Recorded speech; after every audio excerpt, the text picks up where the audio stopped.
이 이야기는 시어머니 이주화 씨와 베트남 며느리 희엔 사이에 맺어진 특별한 인연을 중심으로 펼쳐집니다. 5년간 함께 살아온 시간과 마지막까지 이어진 헌신의 기록은 우리에게 가족의 참된 의미를 되새기게 합니다. 이주화 씨는 60대 후반의 평범한 어머니였습니다. 남편과는 오래전에 사별하고 홀로 아들을 키우며 강인한 삶을 살아온 그녀는 자신의 삶 속에서 가족의 의미를 되새기고 있었습니다. 어느 날, 날이 갈수록 장가갈 생각을 안 하던 아들이 마침내 베트남 며느리 희엔을 데리고 집으로 왔습니다. 긴 기다림 끝에 아들의 결심이 반가웠던 이주화 씨는 처음에는 어색해했지만 주변 사람들의 편견 섞인 말들이 떠올랐습니다. 베트남 며느리가 한국 생활에 잘 적응할 수 있을까? 문화 차이가 크다는데 괜찮을까? 혹시 아들과 결혼한 뒤 한국 국적만 받고 이혼하려는 건 아닐까? 라는 생각이 머릿속을 스쳤습니다. 하지만 곧 희엔의 따뜻한 미소와 진심의 마음이 열리기 시작했습니다. 처음에는 어색하고 낯설었지만 희엔은 밝고 따뜻한 미소로 시어머니의 마음을 서서히 열었습니다. 첫 만남에서 희엔은 서툰 한국말로 어머니, 안녕하세요. 잘 부탁드립니다. 라고 인사하며 공손하게 허리를 숙였습니다. 이주화 씨는 순간 놀라면서도 며느리의 진심 어린 태도에 마음이 조금 누그러졌습니다. 그날 저녁 희애는 직접 베트남 요리를 준비해 시어머니에게 대접했습니다. 낯선 향신료와 음식 맛에 이주화 씨는 생소함을 느꼈지만 희엔의 정성스러운 모습에 감동했습니다. 이렇게 애써줘서 고맙다. 는 말 한마디에 희애는 밝게 웃으며 가족이니까요. 라고 대답했습니다. 5년 동안 세 사람은 한 지붕 아래에서 살아갔습니다. 언어와 문화의 차이가 있었지만 희애는 이주화 씨를 친어머니처럼 존경하고 따랐습니다. 희애는 한국에 적응하고 귀화하기 위해 한국어 공부와 사회 문화에 대한 상식 공부를 열심히 했습니다.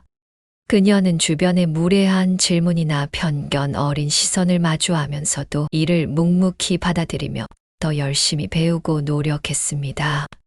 그녀의 태도는 이주화 씨에게 깊은 인상을 남겼습니다.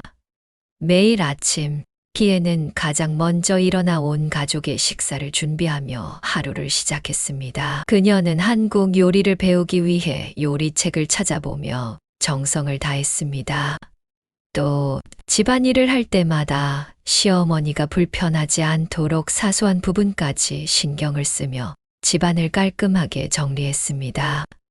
희애는 운전면허 시험에도 도전에 합격하며 가족의 이동을 책임지기 시작했습니다. 장을 보거나 병원을 방문할 때 희애는 운전대를 잡고 시어머니를 모셨습니다. 그녀의 이러한 노력은 가족 간의 소통을 더욱 원활하게 만들어 주었고 이주화 씨도 아들이 선택한 며느리에게 점차 마음을 열기 시작했습니다. 서로를 이해하고 배려하며 쌓아온 시간은 가족이라는 울타리를 더욱 견고하게 만들었습니다. 행복한 시간은 길지 않았습니다. 이주화 씨가 췌장암 진단을 받으면서 모든 것이 변했습니다.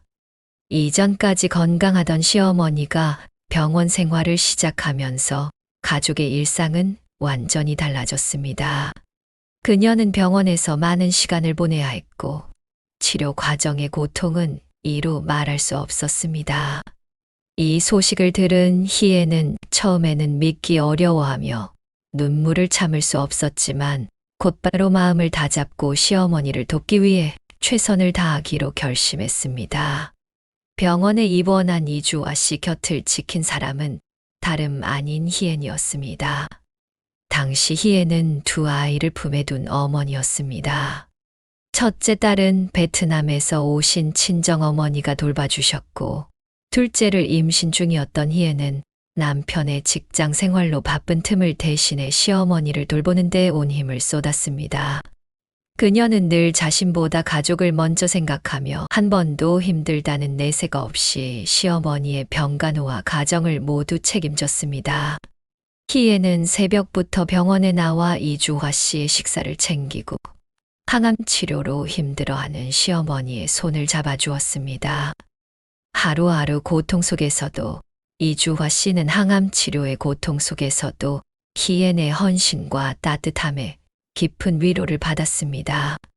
희애는 매일 병실을 오가며 시어머니의 식사를 정성껏 챙기고 고통스러운 순간마다 곁에서 따뜻한 말과 손길로 위로했습니다. 이러한 순간들은 이주화 씨에게 단순히 간병 이상의 의미를 지니며 그녀의 삶의 마지막 여정을 함께하는 소중한 시간이 되었습니다. 간혹 이주화 씨는 항암 치료와 극심한 고통 속에서 선망 증세를 보이기도 했습니다.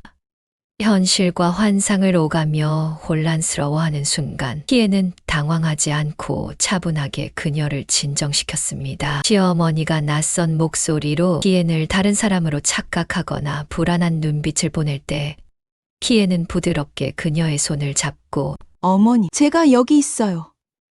걱정하지 마세요. 라며 안심시켰습니다. 이러한 세심한 보살핌은 이주화 씨가 가장 약해진 순간에도 안정과 평화를 느낄 수 있도록 해주었습니다. 이주화 씨는 생의 마지막 순간에 희애에게 특별한 부탁을 남겼습니다. 그녀는 힘겹게 희애의 손을 잡으며 말했다. 너무 고생했구나. 내가 떠나도 내가 잘 살기를 바란다. 제사도 형식적인 의식도 하지 말아라. 대신 내가 행복했다고 기억해주면 좋겠다. 잠시 숨을 고른 후 그녀는 희애를 바라보며 조용히 덧붙였습니다. 내가 아니었으면 이렇게 마지막까지 평온할 수 없었을 거야. 내가 내 곁에 있어줘서 정말 고마웠다. 너의 정성과 사랑 덕분에 나도 행복한 여정을 마칠 수 있었다. 희애는 눈물을 흘리며 고개를 끄덕였고 어머니, 저도 어머니를 뵐 수 있어서 정말 행복했어요. 제가 항상 어머니를 기억하며 살아갈게요. 감사합니다. 라고 답했습니다. 그녀의 목소리에는 슬픔과 함께 진심 어린 감사가 담겨 있었습니다. 이주화 씨는 며느리의 손을 마지막으로 꼭 쥐며 미소를 지었습니다. 그 순간은 슬픔 속에서도 따뜻한 감정으로 가득 차 있었고 두 사람의 진심 어린 교감은 오랜 시간 잊히지 않을 아름다운 기억으로 남았습니다. 하지만 이주화 씨가 떠난 후에도 희애는 그 부탁을 마음속에 간직하면서도 설날과 추석 같은 명절마다 납골당을 찾아 이주화 씨를 기억했습니다. 때로는 혼자, 때로는 남편과 아이와 함께 와서 시어머니의 사진 앞에 조용히 서 있었습니다. 희애는 시어머니를 향한 그리움을 잊지 않았습니다. 그녀는 이주화 씨와 함께 보낸 매 순간을 떠올리며 조금만 더 얘 곁에 머물다 가시지. 하는 아쉬운 마음에 눈시울을 붉히곤 했습니다. 이주화 씨가 보여준 따뜻한 가르침과 사랑은 희애의 삶의 일부가 되었고 이를 자신의 아이들에게도 물려주려 했습니다. 특히 명절이 되면 희애는 아이들에게 할머니가 얼마나 따뜻하고 배려심 깊은 분이셨는지 이야기하며 가족의 소중함을 가르쳤습니다. 납골당을 방문할 때마다 그녀는 이주화 씨에게 자신의 삶과 가족의 안부를 전하며 여전히 시어머니의 빈자리를 느끼고 있었습니다. 여러분의 구독, 좋아요, 알림 설정은 더 나은 영상을 만드는데 큰 응원이 됩니다. 함께 성장해 나가며 여러분의 생각을 함께 나눠요.